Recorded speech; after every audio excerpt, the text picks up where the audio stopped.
नमस्कार, आप देख रहे हैं हर खबर और मैं हूं आपके साथ जागृति खंतवार। बुलेटिन की शुरुआत कर लेते हैं बड़ी खबर से। बड़ी और अहम जानकारी, गृह मंत्री अनिल विज का नीतीश कुमार पर वार। कहा, नीतीश कुमार एक प्रवासी पक्षी हैं, एक डाल से दूसरी डाल पर फुदकना इनकी फितरत है। गलती से कुछ पक्षी एक डाल पर इकट्ठे हो गए हैं, कौन कब कहां उड़ जाए पता नहीं है। तो ये बड़ी और अहम खबर आपको बता रहे हैं, जहां गृह मंत्री अनिल विज ने नीतीश कुमार पर निशाना साधा। उन्होंने कहा है कि नीतीश कुमार एक प्रवासी पक्षी हैं। साथ ही उन्होंने कहा कि एक डाल से दूसरी डाल पर फुदकना पक्षी का काम होता है। गलती से कुछ पक्षी एक ही डाल पर बैठ गए, अब कौन कब कहां उठ जाए इसका पता नहीं है। तो ये बड़ी और अहम जानकारी, गृह मंत्री अनिल विज का नीतीश कुमार पर वार।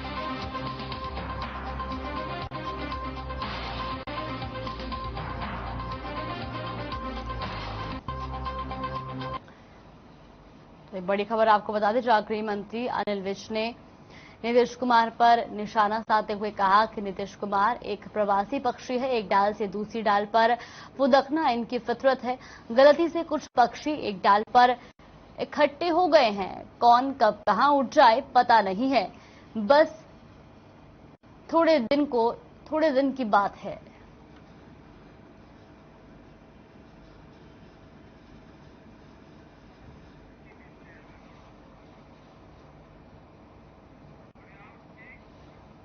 मानसून सत्र के दौरान हरियाणा विधानसभा में सीएम मनोहर लाल ने बच्चों से भेंट की। इस दौरान जहां सीएम को बच्चों से मिलकर अच्छा लगा, तो वहीं दूसरी तरफ बच्चों में भी उत्सुकता देखने को मिली। सीएम ने कहा कि बच्चों ने सवाल भी किए और उनके प्रश्नों में भारत के सुरक्षित भविष्य की एक झलक दिखाई दी। विद्यार्थी ही देश के कर्णाधार है, जो भारत की संस्कृति, ज्ञान, धरोहर और एकता को समृद्ध और सुरक्षित रखेंगे।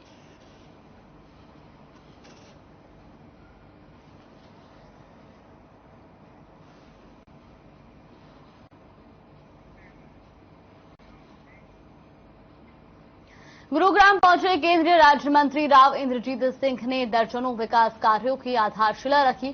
वहीं दौरान सभी वार्डों में विकास कार्यों में तेजी लाई जा सके, इसको लेकर भी पार्षद और अधिकारियों के साथ बैठक कर दिशा निर्देश दिए।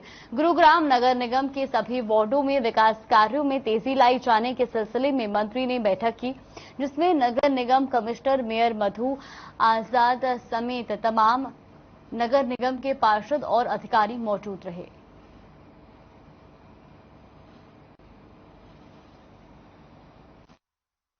सौगात तो क्या कह सकते हैं, ये लोगों के काम हैं और कई सालों से लोग उम्मीद कर रहे हैं। आज 45-47 करोड़ के कुछ उद्घाटन हुए, कुछ शिलान्यास रखे गए हैं। तो मैं समझता हूं कि जो ये कोविड के दौरान काम नहीं पूरे तौर के ऊपर हुआ था, वो काम होना शुरू हो गया है। और जो ये बकाए समय रह गए हैं गुड़गांव की म्यूनिसिपल काउंसिलर्स के इलेक्शन से पहले, उसके अंदर मैंने यही निर्देश दिए हैं अपने अफसर साहिबान को कि जो लोगों के काम रुके हुए थे डर की वजह से, कोविड की वजह से, उसके टेंडर फटाफट निकालो और जो टेंडर मुकम्मल हो गए हैं उसको इंश्योर करो कि समय के ऊपर ही वो मुकम्मल कर दिए जाए। कुरुक्षेत्र शक्ति केंद्र प्रमुख कार्यशाला की बैठक हुई, जिसमें बीजेपी प्रदेश अध्यक्ष ओम प्रकाश धनखड़ ने शिरकत के दौरान उन्होंने कहा कि हर घर तिरंगा अभियान जोरों शोरों से चल रहा है और धर्मनगरी में 14 अगस्त को विभाजन विभीषिका दिवस राष्ट्रीय स्तर पर मनाया जाएगा। तो वहीं उन्होंने कांग्रेस पर भी निशाना साधा और कहा कि कांग्रेस कभी ईडी और कभी भ्रष्टाचार को छुपाने के नाम पर प्रदर्शन कर रही है, अब तो कांग्रेस तिरंगे पर भी ऐतराज जता रही है। तो वहीं ओपी धनखड़ ने कहा कि कॉमनवेल्थ गेम्स में हरियाणा के खिलाड़ियों ने सोना बरसाया है। हरियाणा प्रदेश की भूमि जवान और पहलवानों की भूमि है। अब हरियाणा प्रदेश की पहचान विश्व भर में होने लगी है।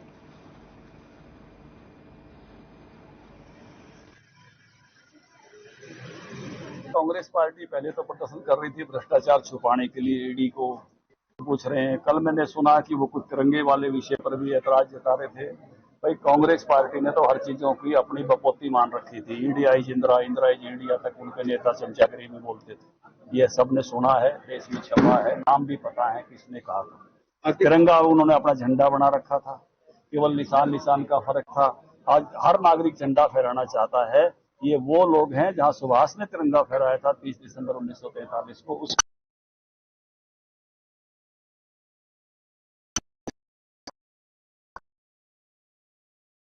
तक कुछ लोगों तक सीमित रखने का काम उधर जाओ। बाकी एयरपोर्ट का नाम भी डमडम रख दो, सांता क्रूज रख दो, काम के नाम पर रख दो, शहर के नाम पर रख दो। अब डमडम एयरपोर्ट का नाम ले। प्रदेश के खेल मंत्री संदीप सिंह ने हरियाणा के खिलाड़ियों को राष्ट्रमंडल खेलों में मेडल जीतने की बधाई देते हुए कहा कि ये हमारे प्रदेश और देश के लिए गर्व की बात है कि हमारे खिलाड़ियों ने विदेश की धरती पर बेहतरीन प्रदर्शन किया है।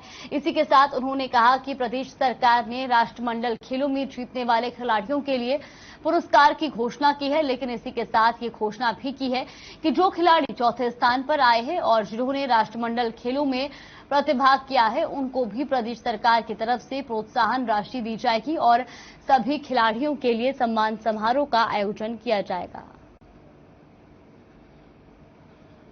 से जो आखिरी 8 तारीख को गोल्ड मेडल को हम हरियाणा जो है वो 1.5 करोड़ रुपया दे रहा है, सिल्वर मेडल को हम 75 लाख रुपए दे रहे हैं और ब्रॉन्ज मेडल को हम 50 लाख दे रहे हैं। माननीय मुख्यमंत्री जी ने इसमें चौथे स्थान के आने वाले खिलाड़ियों को 15 लाख रुपए दिए हैं और जो खिलाड़ी पार्टिसिपेशन कर रहे हैं उनको 2.5 लाख रुपए। हरियाणा इकलौता ऐसा स्टेट है जो ऐसी अनाउंसमेंट की है और इसके ऊपर जब भी खिलाड़ी वापस आते हैं तो उनको हम सम्मान के साथ एक बड़ा प्रोग्राम करेंगे। जो खिलाड़ियों ने पार्टिसिपेशन किया है, जिन्होंने चौथे स्थान पे भी आए हैं और जो 3rd और 2nd और 1st के ऊपर मेडल जीत कर आए हैं, देश को गौरव दिला के हैं, उनको हम सम्मान के साथ उनको स्वागत करेंगे। तकरीबन 15 अगस्त के बाद हम इस प्रोग्राम को करेंगे। महिलाओं के प्रति हो रहे अपराधों पर अंकुश लगाने के लिए सरकार ने महिला आयोग का गठन किया था। महिलाओं की आवाज को कोई दबा न सके, इसके लिए महिला आयोग उनके साथ खड़ा है।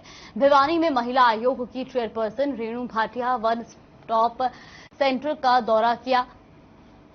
इस दौरान उन्होंने बताया कि देश भर में लगभग 700 के आसपास वन स्टॉप सेंटर सरकार के खोले गए हैं। इन सेंटरों में पीड़ित महिलाओं को रखा जाता है, जहां उन्हें किसी प्रकार की समस्या नहीं आने दी जाती है। रेणु भाटिया ने कहा कि भिवानी में 13 मामले आए हैं, उनकी सुनवाई भी की। उन्होंने कहा कि महिला विरोधी अपराध ज्यादातर घरेलू हिंसा वाले अपराध हैं। तो भिवानी से खबर आपको बता दें, जहां महिला आयोग चेयरपर्सन वन स्पॉट सेंटर का दौरा करने के लिए पहुंची।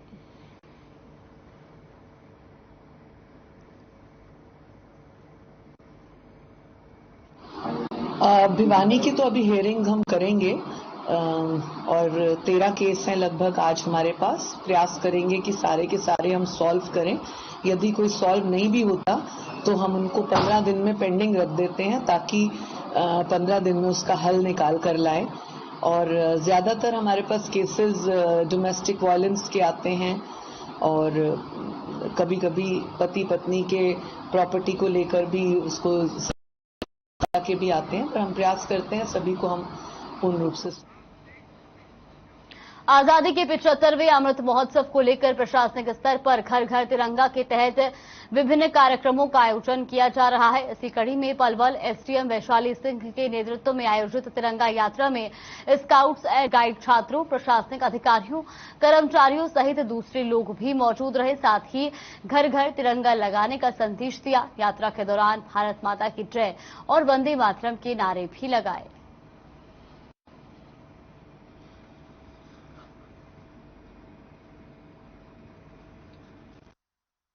मैं बस यही मैसेज देना चाहूँगा कि जो हमारे विद्यार्थी हैं, हमारे युवा साथी हैं, हमारे बुजुर्ग हैं, ये अपने देश के तिरंगा के प्रति उनका मान और सम्मान रखें और उसको हमेशा ऊंचा उठा करके रखें कि जिससे अपने देश का नाम रोशन हो। आज हमारे जैसे फौजी भाई हैं तो वो भी इस तिरंगे के लिए अपनी जान न्यौछावर कर देते हैं। तो एक एक युवा में ये जोश होना चाहिए कि हम अगर देश पर कोई अगर तिरंगे के ऊपर आना चाहती है तो उसके लिए हम जान देंगे।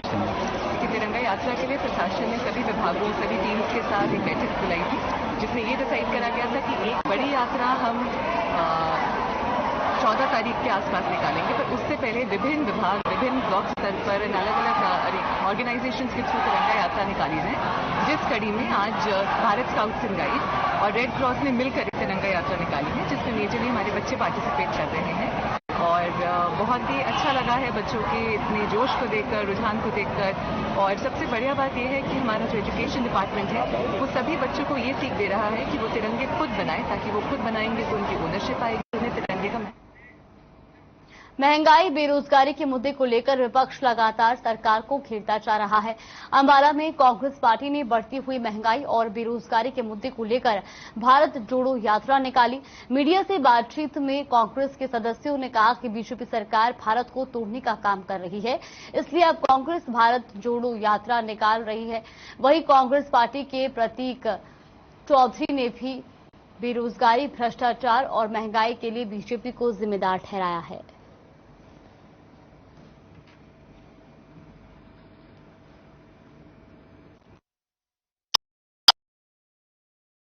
कि वैसे तो ये यात्रा शुरू करी थी जो हमारी आजादी को 75 साल हो चुके हैं, तो हम एक लक्ष्य लेके चले थे कि हम 75 किलोमीटर हर जिले में चलेंगे।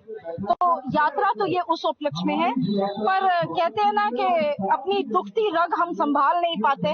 जब भी हम कहीं सड़कों पे निकलते हैं तो हमें इस सरकार की कुनीतियां, इनका भ्रष्टाचार, इनके किए जा रहे जुल्म, लॉ ऑर्डर पे काबू नहीं, वो हम भूल नहीं पाते। तो वो मुद्दा साथ जुड़ जाता है हर बात के।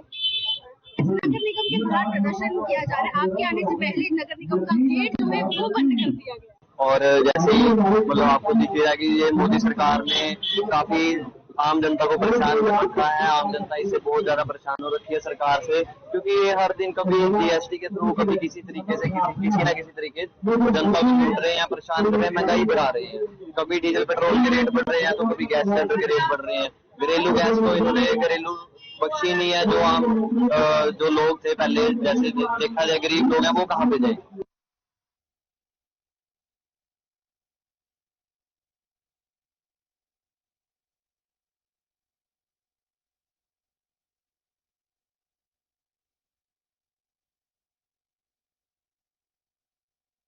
तो खबर रेवाड़ी से है, जहां पॉलिथीन हटाओ पर्यावरण बचाओ अभियान की ब्रांड एम्बेसडर नंदिनी यादव ने नगर परिषद टीम के साथ लोगों के बीच पहुंची, जहां लोगों को समझाने के साथ साथ पॉलिथीन का प्रयोग न करने की अपील की।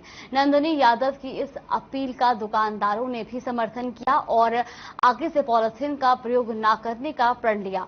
गौरतलब है कि पर्यावरण प्रेमी नंदिनी यादव काफी लंबे समय से लोगों को पर्यावरण के प्रति जागरूकता अभियान चला रही हैं। नंदिनी अब तक अपने हाथों से 50,000 से ज्यादा कपड़े के थैले बनाकर लोगों में निःशुल्क बांट चुकी है। पर्यावरण की इस मुहिम में उन्होंने अब तक 5,000 के करीब पेड़ पौधे लगाने और बांटने का काम किया है।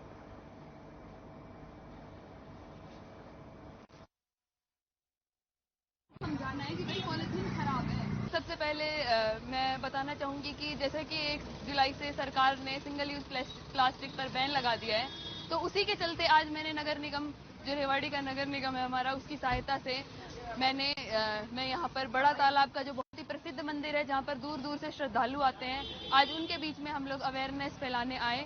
और हमारा उद्देश्य यही है कि जैसे सभी लोग प्रसाद लेते हैं तो वो पॉलिथीन में लेते हैं, तो हम ये कहना चाहेंगे लोगों से, हमने ये अनुरोध किया कि आप लोग पॉलिथीन को त्याग कर आप कागज का लिफाफा यूज करें या कपड़े का जो छोटा बैग आता है आप उसका इस्तेमाल करें।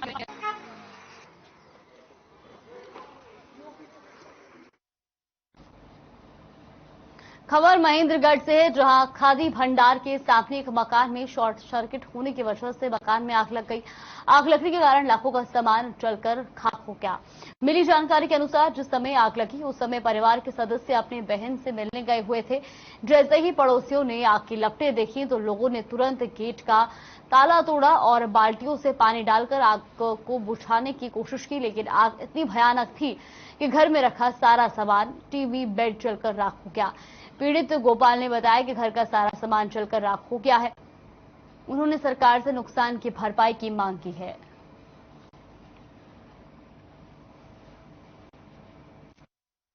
ये साहब, ये शॉर्ट सर्किट बिजली के कारण हुई है जी। क्या मेरे को तो पड़ोसी ने जाके बताई, ताला तोड़ा उसने आगे हमने फिर जी। नुकसान तो जी मेरा एसी, टीवी, फ्रिज, कपड़े लत्ते पहनने के और सब कुछ वो होगा जी। बेड बूट सब, गद्दे गुद्दे सब बढ़ गए, कपड़े कुपड़े सारे। मेरा 2-2.5 लाख रुपए का नुकसान हो गया जी।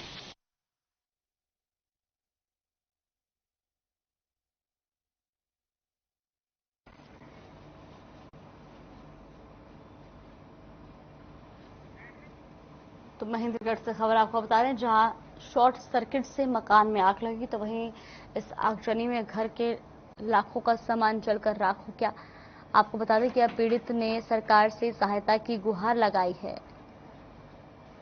तो आग लगने का कारण शॉर्ट सर्किट बताया जा रहा है, जिस वजह से घर में रखा सारा सामान जलकर राख हो गया है। तो वहीं आपको बता दें कि घटना के वक्त पीड़ित अपनी बहन के यहाँ गया हुआ था और पूरे परिवार जो है वो घर पर मौजूद नहीं था, और ऐसे में घर में शॉर्ट सर्किट होने से ये भीषण आग लग गई। तो वहीं से आग लगने से लाखों का सामान जलकर राख हो गया है।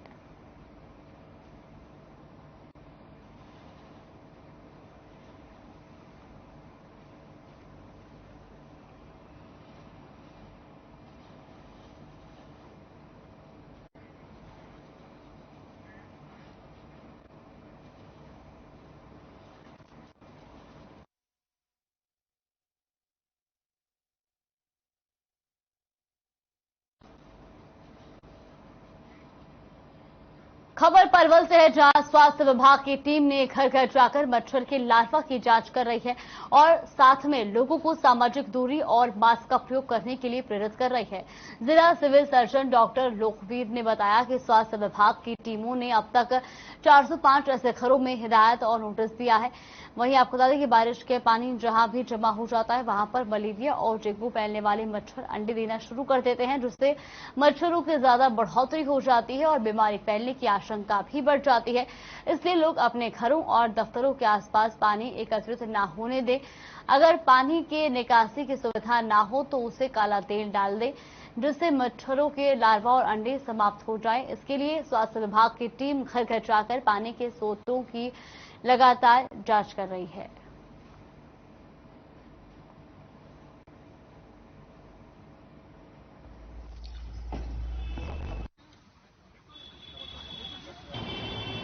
इन बारिशों के दिनों में खास तैयारी की जाती है, जो कि हर साल ही की जाती है। इस बार भी इसके लिए भरसक प्रयास किए गए हैं। स्वास्थ्य विभाग जिला पलवल द्वारा जो मलेरिया और डेंगू फैलने की संभावना को देखते हुए यहाँ पर हमारे जिला मलेरिया विभाग द्वारा जो मच्छरों को रोकने के मच्छरों के प्रकोप को रोकने के लिए हमारी टीम गठित की गई, जिसमें कि रैपिड रेस्पॉन्स टीम भी कहते हैं। उस रैपिड रेस्पॉन्स टीम के अधिकारी डॉक्टर मंजीत गौतम है और इनके ओवरऑल प्रभारी डॉक्टर राजीव आतिश है। इनके अंदर ही हमारे यहाँ जो मलेरिया वर्कर हैं वो गाँव में और शहरों में जाकर जहाँ भी कहीं मलेरिया का प्रकोप या फीवर ज़्यादा होता है तो वो फीवर क्लिनिक चलाते हैं और फीवर क्लिनिक के तहत ही उनकी मलेरिया स्लाइड्स बढ़ती है।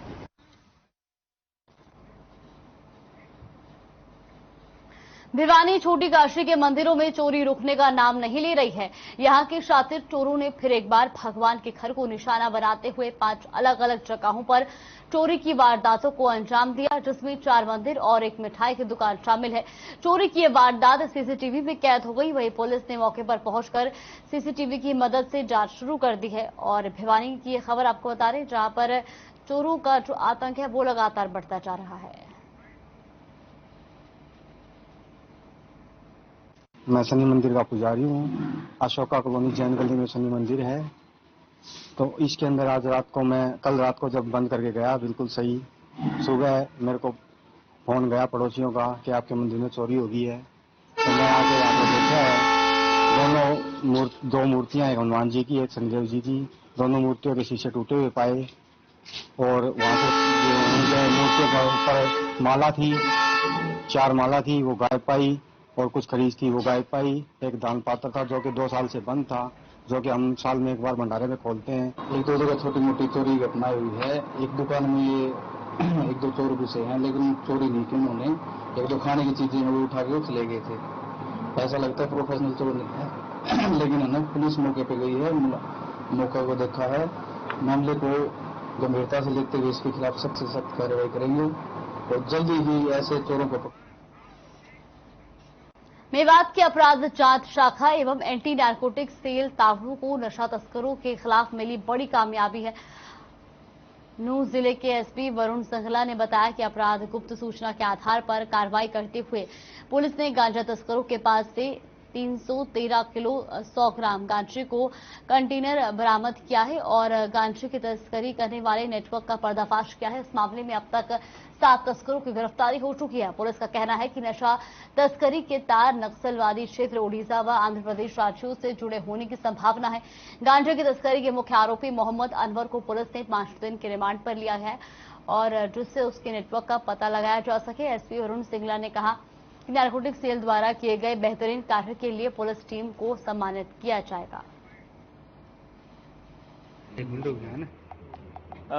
एंटी नारकोटिक सेल जो नूह में हमारी काफ़ी अच्छा काम कर रही है, उस टीम के द्वारा जो हमने मई माह में एक बड़ी बरामदगी की थी, जिसमें हमने 313 किलो जो है गांजा हमने रिकवर किया था एक कुएं से।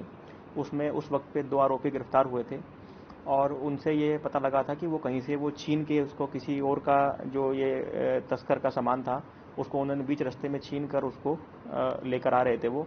तो हमारे पास सीक्रेट इन्फॉर्मेशन पे वो पकड़े गए थे।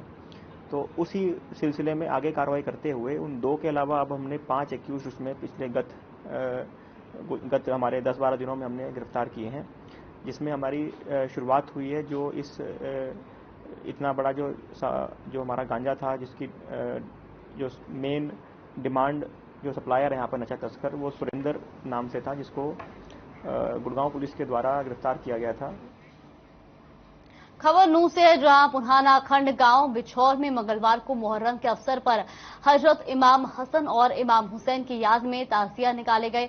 गांव बिछौर में ताजिया देखने के लिए भारी संख्या में लोगों ने भाग लिया। साथ ही पुलिस के इंतजाम भी देखने को मिले। तो वहीं बिछौर गांव के चौक के ताजिए को मुख्य मार्ग तक ले जाया गया, जिसमें महिलाओं ने भी ताजिए में धागा बांधकर मन्नत मांगी। उसके बाद ताजिए को दफनाया गया। प्रत्यक्षदर्शियों का कहना है कि बिछौर का ताजिया देखने के लिए अलवर, भरतपुर, फरीदाबाद सहित दूसरे राज्यों और जिलों से लोग देखने आते हैं। आपको बता दें कि इस्लाम धर्म के संस्थापक हजरत मोहम्मद साहिब के नवासे हजरत इमाम हुसैन को हजीज की फौज ने शहीद कर दिया था।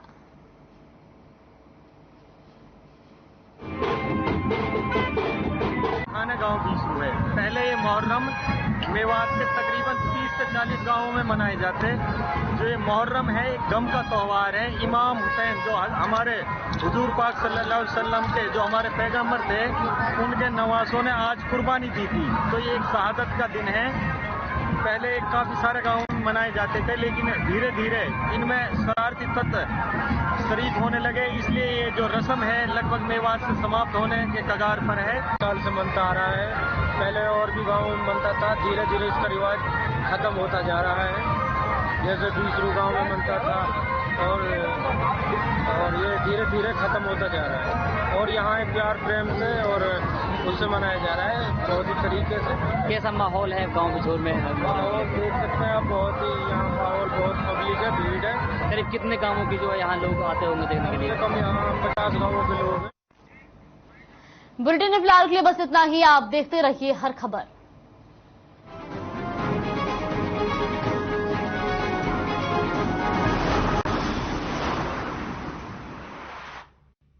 कोई दूसरा